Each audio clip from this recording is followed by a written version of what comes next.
नमस्कार, विंध्या टाइम्स में आप सभी का स्वागत है। तो आखिरकार कांग्रेस ने बीती रात लोकसभा प्रत्याशियों की चौथी लिस्ट जारी कर दी। रीवा में लगातार लोगों में ये जिज्ञासा थी कि आखिर कांग्रेस किसे अपना उम्मीदवार चुनेगी। अजय मिश्रा बाबा का नाम लगातार आगे चल रहा था, पर कांग्रेस ने रीवा से नीलम अभय मिश्रा को प्रत्याशी बनाया। इधर बीजेपी ने जनार्दन मिश्रा पर दोबारा भरोसा जताया। कांग्रेस ने अपनी तीसरी लिस्ट में रीवा लोकसभा को होल्ड किया था। तभी से सुगबुगाहट थी कि कोई ऐसा नाम सामने आने वाला है जिससे मुकाबला आमने सामने का होगा। वही नाम सामने आया, नीलम अभय मिश्रा। कांग्रेस ने अपनी तीसरी लिस्ट में रीवा लोकसभा को होल्ड कर दिया था। तभी से सुगबुगाहट तेज थी कि कोई ऐसा नाम सामने वाला है जिससे मुकाबला आमने सामने का हो जाएगा। हुआ भी यही, नाम आया नीलम अभय मिश्रा। आपको बता दें कि देर रात जारी सूची में 12 सीटों के लिए नामों का ऐलान किया गया है। रीवा लोकसभा सीट से कांग्रेस ने नीलम अभय मिश्रा को उम्मीदवार बनाया है। नीलम मिश्रा सिमरिया सीट से विधायक रह चुकी हैं। वहीं उनके पति अभय मिश्रा रीवा की 8 विधानसभा सीटों में से कांग्रेस के एकमात्र विधायक हैं।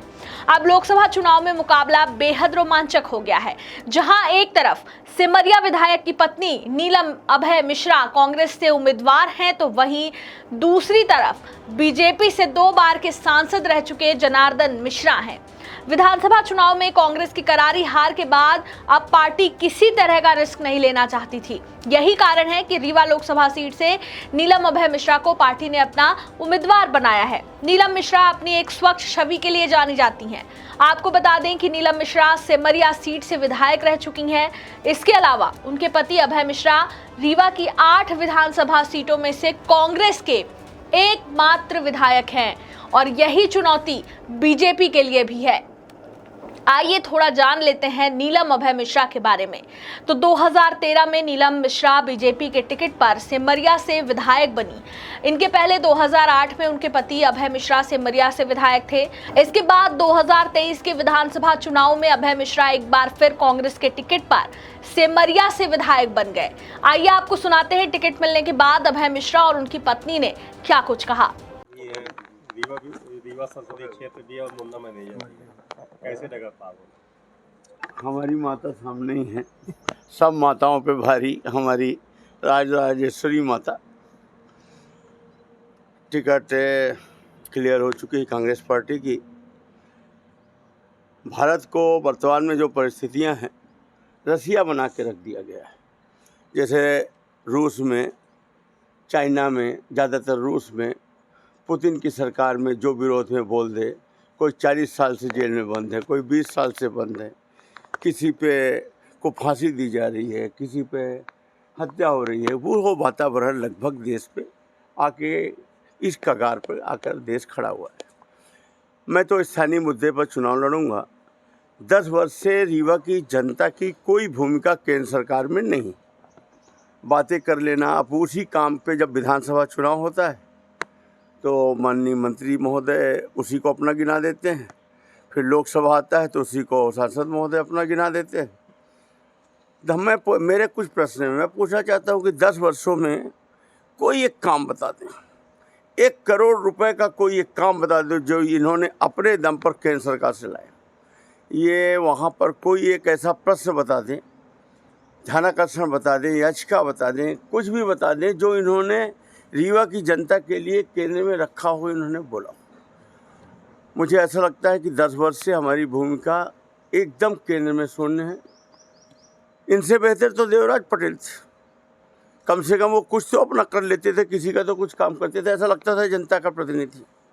यहाँ तो कहने को तो कार्यकर्ता आधारित पार्टी है भारतीय जनता पार्टी, पर मुझे नहीं लगता जो 25 वर्ष से जो कार्यकर्ता, बड़े बड़े कार्यकर्ता जिन्होंने उम्मीद में अपना जीवन खपा दिया, तो उनका कम नंबर आएगा। जब जेब के ही व्यक्ति को बार बार मौका मिलेगा तो फिर कहेगी कार्यकर्ता आधारित पार्टी।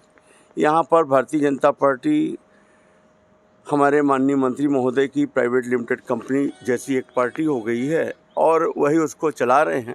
बाकी निर्वाचित विधायक वगैरह हैं और भी बड़े बड़े कार्यकर्ता हैं जिनका अस्तित्व लगभग गौण हो गया है, उनको कोई अवसर नहीं मिल रहा है।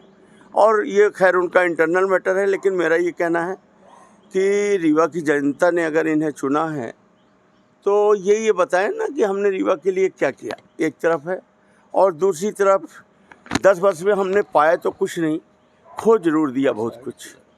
बहुत सारी बातें हैं करप्शन को लेकर, सांसद निधि को लेकर। तो आज 1 बजे प्रेस कॉन्फ्रेंस होगी तो मैं विस्तार से अपनी बातों को वहाँ। रीवा की 8 विधानसभा सीटों में एक ही विधानसभा सीट जीत हुई है, वो है आपकी। तो क्या रणनीति रहेगी कि इधर से सांसदी भी आपके घर झोली में गिरेगी? कांग्रेस पार्टी के हम संगठन के दम पर चुनाव लड़ेंगे। हम बिल्कुल मूल, हमारे जो जिलाध्यक्ष जी हैं माननीय राजेंद्र शर्मा जी, वो हमारे इस चुनाव को संचालित करेंगे। और हमारा संगठन का बीएलए बूथ का कार्यकर्ता से लेकर मंडल ब्लॉक तक का, सेक्टर का कार्यकर्ता, यहाँ तक हम इन्हीं के माध्यम से, और जो हमारे प्रत्याशी रहे हैं विधायक के, भले वो हार गए हों कुछ मतों से, लेकिन उन्हीं के उसी स्ट्रक्चर पे हम काम करेंगे और निश्चित रूप से हमें सफलता मिलेगी। ज़्यादा अंतर नहीं था विधानसभा चुनाव में, कुल 1,10,000 वोट का अंतर था टोटल में। हम इस बार इस वोट को बढ़ाएंगे क्योंकि हर किसी की इच्छा है कि बदलाव हो। वर्तमान सांसद जी को कोई भी वोट नहीं देना चाहा। हाँ, अगर ये टिकट बदल दिए होते, कोई नए प्रत्याशी को होते, तो लोगों का वो गुस्सा कम हो जाता, और जो इनके ऊपर भ्रष्टाचार के आरोप है उससे भी ये बच निकलते कि भाई उनको बदल दिया। पर आज ये घिर चुके हैं, और हाँ, हमारा जो कांग्रेस का संगठन है और हमारे सभी नेता हैं, सब मिलकर हम लोग चुनाव जीत जाएंगे। बहुत उत्साहित थे, चुनाव टिकट घोषित होते हुए कुकी मार रहे थे, तो क्या मानते हैं कि उनको भी लगता है कि वो जीतेंगे? कुकी मार रहे थे, अब देखिए, अब ताके रहिएगा, चुनाव के बीच में हुआ न कर दें बस। जनता के बीच में किन मुद्दों को लेकर कांग्रेस जा रही है? जनता के बीच में हम आज 1 बजे जब हम प्रेस कॉन्फ्रेंस करेंगे तो हम वहाँ आपको बताएंगे कि हमारे मुद्दे क्या हैं, हम क्या चाहते हैं। हम वही चीज़ें बताएंगे जो हम कर पाएंगे। हम विपक्ष के, अगर हम निर्वाचित हुए, जनता ने आशीर्वाद दिया, तो हम विपक्ष के सांसद होंगे, तो हम उसी औकात पे बात करेंगे कि हम अपने संघर्षों के दम पर क्या कर पाएंगे, हम उतनी ही बात करेंगे।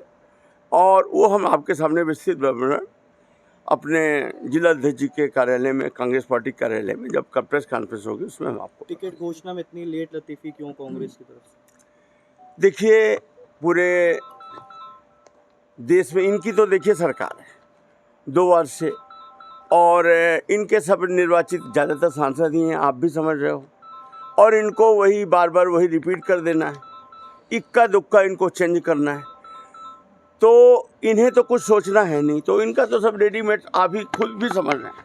लेकिन हमारी वो परिस्थिति नहीं थी, हमें तो नए ढंग से चीज़ों को चयन करना था हमारे नेताओं को, तो स्वाभाविक है, पर इतना भी लेट नहीं है जैसा माहौल बन।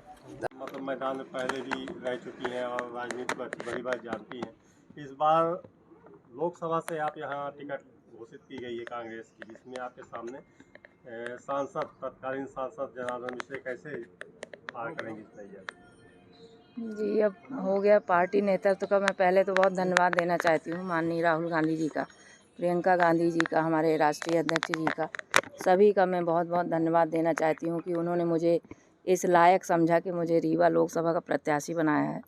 और रही सांसद जी की बात, तो अब मेरा तो पूरा प्रयास रहेगा कि रीवा में जो भी मतलब मेन विकास है वो होना चाहिए। बड़े बड़े काम तो ठीक है बहुत हुए हैं ज़मीनों को बेच के, लेकिन असली विकास जो है, क्योंकि क्या है कि एयरपोर्ट बना देना या कि ये ट्रेन ले आ देना, ठीक है ट्रेन अच्छी बात है, लेकिन जो आम जनता है वो परेशान है, गरीबों का कोई भी काम नहीं हुआ है।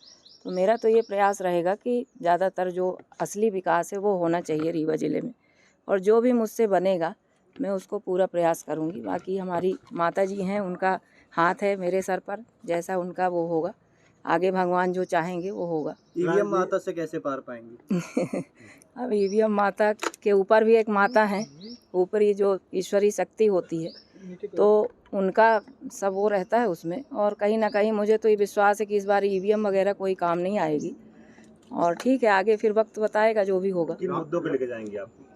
अब मुद्दे तो बहुत सारे हैं भैया, लेकिन ठीक है अब मुझसे जो बनेगा, मेरे उसमें जो भी होगा मैं वो पूरा करने का पूरा प्रयास करूँगी रीवा जिले राजनीतिक मैदान में पहले भी आपके सामने वो आ चुके हैं और आप लोगों का विरोध भी हो चुका है, तो क्या मानते हो हैं गया कि वो बहुत तो अच्छा अब चुनाव आपसी होगा? विरोध, ऐसा कोई विरोध नहीं था, वो ठीक है पार्टी में वो भी थे हम भी थे, अब अपनी क्षेत्र की जनता के लिए थोड़ा सा बोलना पड़ता है, तो अब तो इसलिए आमने सामने एक तरह से जंग ऐलानी है आपसे। जी जी, अब हो गया, ठीक है। अब आप सब साथ में रहेंगे और हमारी जनता चुनाव लड़ेगी, मैं नहीं लड़ूंगी। है राम ना? मंदिर की लहर है, उससे कैसे आप उसका अब जवाब क्या देंगे? ठीक है, भगवान तो सबके हैं देखिए, और अगर ईश्वर को कोई ये सोचे, ईश्वर को बीच में रख के राजनीति करना गलत बात होती है, तो ये तो नहीं करना चाहिए। और राम मंदिर बन गया, अच्छी बात है, राम जी हमारे विराजमान हो गए हैं, इससे अच्छी बात क्या हो सकती है। लेकिन ये सबके लिए है, हम लोग धर्म से जुड़े हुए हैं, हिंदू धर्म है हमारा, तो ये तो सबका अधिकार है वहाँ जाना, दर्शन करना। कोई इसमें विशेष ये नहीं है कि मोदी जी की कृपा से मंदिर बना है। मंदिर तो बनना ही था, कांग्रेस की सरकार होती तो वो भी बनवाती, वो सुप्रीम कोर्ट का आदेश था तो वो तो बनना था, तो इसमें कोई वो नहीं है। अब भगवान तो सबके हैं। गौरतलब है कि रीवा लोकसभा सीट से भाजपा ने अपना प्रत्याशी 2 मार्च को ही घोषित कर दिया था। प्रत्याशियों की पहली सूची में 2 बार के सांसद जनार्दन मिश्रा पर भाजपा ने तीसरी बार भरोसा जताया। वहीं कांग्रेस ने इस सीट पर काफी मंथन के बाद चौथी सूची जारी की, प्रत्याशियों के नामों की घोषणा की। कांग्रेस प्रत्याशी के नाम की घोषणा के बाद रीवा में अब चुनावी मुकाबला जनार्दन बनाम नीलम हो गया है। दोनों ही पार्टियों ने ब्राह्मण चेहरे मैदान में उतारे हैं। भाजपा प्रत्याशी ने नाम का ऐलान होने के बाद से ही जनसंपर्क तेज कर दिया था। 26 अप्रैल को रीवा लोकसभा सीट पर वोटिंग होनी है। ऐसे में कांग्रेस प्रत्याशी के पास जनसंपर्क के लिए कम समय बचा है। टिकट मिलने के बाद सिमरिया विधायक का बड़ा बयान सामने आया। उन्होंने सांसद निधि पर भ्रष्टाचार के आरोप लगाए। इसके साथ ही भाजपा पर हमला बोलते हुए कहा कि यहां भारत को रशिया बना दिया गया है। उन्होंने कहा कि सरकार के विरोध में जो भी बोलता है उसे जेल में बंद करवा दिया जाता है। अभय मिश्रा ने कहा कि जो वातावरण रूस का है वही अब भारत में बना दिया गया है। इसी कड़ी में आगे कहा गया कि जब विधानसभा चुनाव होता है तो मंत्री के द्वारा वही काम गिना दिया जाता है, जब लोकसभा चुनाव आते हैं तो सांसद भी उन्हीं कामों को गिनाते हैं। इधर कांग्रेस से उम्मीदवार नीलम मिश्रा ने कहा कि वह जनता के मुद्दों पर चुनाव लड़ेंगी और जनहित के लिए काम करेंगी। अब देखना होगा कि इस प्रचंड बीजेपी लहर में नीलम अभय मिश्रा अपना कमाल दिखा पाती हैं या नहीं। बहुत बहुत धन्यवाद।